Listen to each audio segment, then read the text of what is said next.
दर्शकबिन नमस्कार, तपाईहरुलाई हार्दिक स्वागत छ युट्युब च्यानल नेपाली खबर मिडियामा। यदि हाम्रो च्यानललाई अहिलेसम्म सब्स्क्राइब गर्नुभएको छैन भने सब्स्क्राइब गरी नजिक रहेको बेल आइकन दबाई हामीसँग जोडिनुहोला। दर्शकबिन सदाझै आज पनि हामी तपाईहरुमाझ निकै महत्त्वपूर्ण खबरका साथ उपस्थित भइसकेका छौं। यो भिडियोलाई अन्तिमसम्म हेर्नुहोला, साथै मनमा लागेका प्रतिक्रियाहरू अवश्य पनि छोड्नुहोला। कहाँदेखि हेर्दै हुनुहुन्छ, नेपाली कांग्रेसको महाधिवेशनलाई कस्तो दृष्टिकोणले हेर्दै के जोगाउलन त शेरबहादुर देउवाले आफ्नो सभापतिको पद? सम्पूर्ण जानकारीहरू यो भिडियो मार्फत हामी दिएका छौं। दर्शकबिन अब लागौं पहिलो खबरतर्फ। राष्ट्रिय योजना आयोगका उपाध्यक्ष डा विश्व पौडेलले शेयर बजारलाई साम्राज्यवादको साधन भन्नु गलत हो भन्दै सत्तारूढ माओवादी केन्द्रका अध्यक्ष पुष्पकमल दाहाल प्रचण्डलाई ठाडो जवाब फर्काएका छन्। दुई पटक देशको प्रधानमन्त्री भइसकेका प्रचण्डले केही दिन अघि धितोपत्र र शेयर बजारप्रति आक्रोश पोख्दै यो साम्राज्यवादकै विस्तारित रूप हो भनेका थिए। अर्थमन्त्री जनार्दन शर्माका यस्तै खालका अभिव्यक्ति र गलत नीतिका कारण शेयर बजार कमजोर बनेको बेला उनकै पार्टीका अध्यक्ष प्रचण्डको भनाइप्रति धेरै अर्थशास्त्रीले आश्चर्य जनाएका छन्। यसै सन्दर्भमा योजना आयोगका उपाध्यक्ष पौडेलले आइतबार राति सामाजिक सञ्जाल मार्फत शेयर बजार बारे आफ्नो धारणा राखेका हुन्। विभिन्न कारणले शेयर बजार आफ्नो सम्पत्ति सुरक्षित राख्ने एक वैकल्पिक माध्यम हो, यसलाई जुवा वा कुनै साम्राज्यवादको साधन भन्नु गलत हो, पौडेल आक्रोश हुँदै भनेका छन्।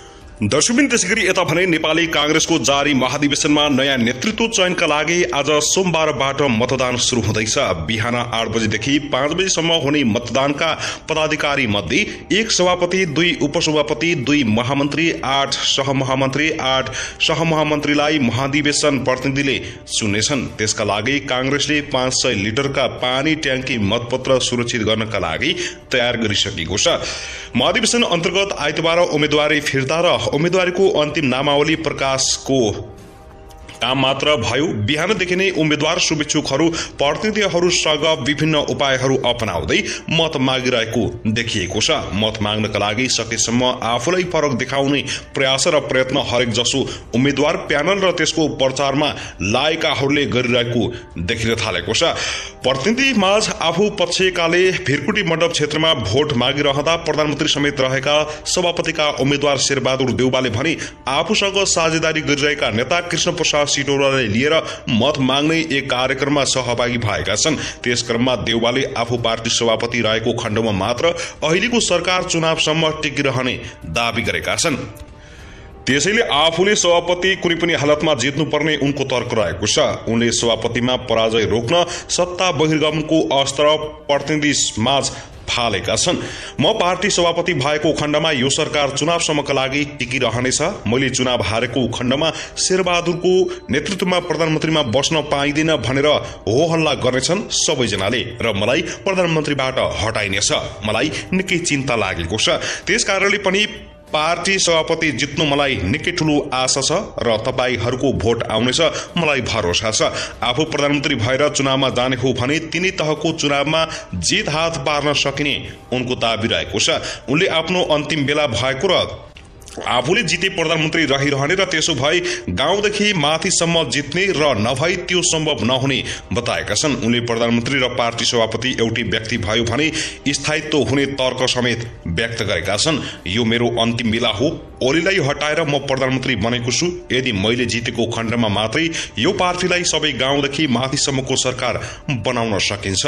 यसो भन्दै देउवा आगामी चुनावमा पार्टीलाई आफूले मात्र ठूलो बनाउन सक्ने आशाको सञ्चार प्रतिनिधिमा गराउन चाहिरहेका छन्। आफूले हारे गठबन्धन सरकार ढल्ने भन्दै उनले चेतावनी दिइरहँदा सभापतिका अर्का प्रत्याशी शेखर कोइरालाले त्यसलाई अस्वीकार गरेका छन्।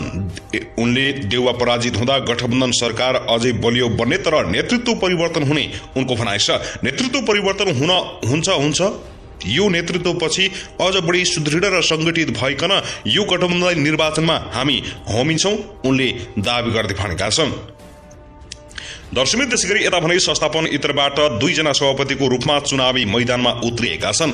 यस हिसाबमा इतर पक्षको भोट बाढिने छ भने प्रकाशमान सिंह र शेखर कोइरालाको मत बाढिने त्रासका बीच कोइरालालाई गगनको आश अलिक बढी देखिन थालेको विश्लेषण कांग्रेस प्रतिनिधिहरूले गरिरहेका छन्। आइतबारको कार्यक्रममा सभापतिका उम्मेद्वार कोइरालापछि कार्यक्रम समापन भएको घोषणा गरिएको थियो, तर भिडबाट गगन थापाको माग भयो र मञ्चमा बसेका थापालाई कोइरालाले बोल्न आग्रह गरेका थिए। उनको आग्रह अनुसार गगनले माहौल तताए। हुन त गगनले मास हेरेर अभिव्यक्ति दिन जानेका छन्। दर्शकबिन, त्यसगरी यता भने नेकपा एमाले नेता भीम रावले आइतबार सम्पन्न केन्द्रीय कमिटी बैठकले गरेको नेताहरूको कार्यविभाजनले लिएर असन्तुष्ट व्यक्त गरेका छन्। आइतबार राति सामाजिक सञ्जाल ट्विटर मार्फत नेता रावलले पार्टी अध्यक्ष केपी शर्मा ओलीको गुटबन्दीले छलाङ मारेको टिप्पणी गरेका छन्। एमालेमा भर्खरी भएका मनोनयन र जिम्मेवारी वा कार्यविभाजन हेर्दा केपी ओलीजीको अगुवाईमा लामो समयदेखि हुँदै आएको गुटबन्दीले छलाङ मारेको देखिएको छ। यो देश र जनताप्रति प्रतिबद्ध पार्टी निर्माणको प्रक्रिया नभई गुट स्वार्थ प्रेरित अहम तुष्टिको नमुना हो। यस्तो प्रवृत्ति हट्नु पार्टी हितमा हुन्छ, उनले भनेका छन्। ओलीले आइतबार केन्द्रीय कमिटी बैठक मार्फत नेताहरूको कार्यविभाजन गरेका छन्। नेकपा एमालेको 2 दिनसम्म चलेको बैठकले केन्द्रीय सदस्य मनोनयनदेखि पोलिटी ब्युरो गठन, स्थायी कमिटी गठन, विभाजनको जिम्मेवारी बाँडफाँड गरेको छ। त्यस्तै पूर्व उपाध्यक्ष डा भीमबहादुर रावले पार्टी फुटमा अध्यक्ष केपी शर्मा ओली र माधव कुमार नेपाल दुवैजनाको जिम्मेवार रहेको बताएका छन्। लामो बहस र छलफलपछि दुवै नेताको सहमतिका आधारमा 10 बुँदे सहमति भए पनि कार्यान्वयनमा दुवै नेताले अनिच्छुक देखिँदा पार्टी फुटेको उनको भनाइ छ। नेकपा एमाले मेनलेकको अगुवा कार्यकर्ता भेलालाई सम्बोधन गर्दै नेता रावलले 10 बुँदे सहमतिको लागि दिनौं बालकोट र कोटेश्वर गएर निकै मेहनतका साथ सहमतिको खाका तयार गरे पनि कार्यान्वयन नहुँदा पार्टी फुटेको रावलको आरोप रहेको छ। नेता रावलले 10औं महाधिवेशनको पूर्व सन्ध्यामा आफूले ओली र अन्य नेतालाई मिलेर जानको लागि आग्रह गर्दा सुनाइ नभएको उनको गुनासो छ। पार्टी फुटको अवस्थामा पुग्न लाग्दा आफूले सहमतिमा अघि बढौं भनेर 2 घण्टा भन्दा बढी अध्यक्ष ओलीसँग छलफल गरेको बताएका छन्। आफूले भनेको कुरा पार्टी अध्यक्षले सुनाइ नगर्दा पार्टीको नीति, सिद्धान्त र विचारलाई आत्मसात गर्दै अध्यक्षको उम्मेदवारी बनेको रावलले बताएका छन्। उनले आफूले अध्यक्ष पदमा प्रतिस्पर्धा गरेको र हार बेहोर्दा मन खुम्च्याउनु पर्ने कारण नरहेको समेत स्पष्ट पारेका छन्। चुनावमा अध्यक्ष ओलीले जिते पनि नैतिक रूपमा भने आफूले जितेको नेता रावलको दाबी छ।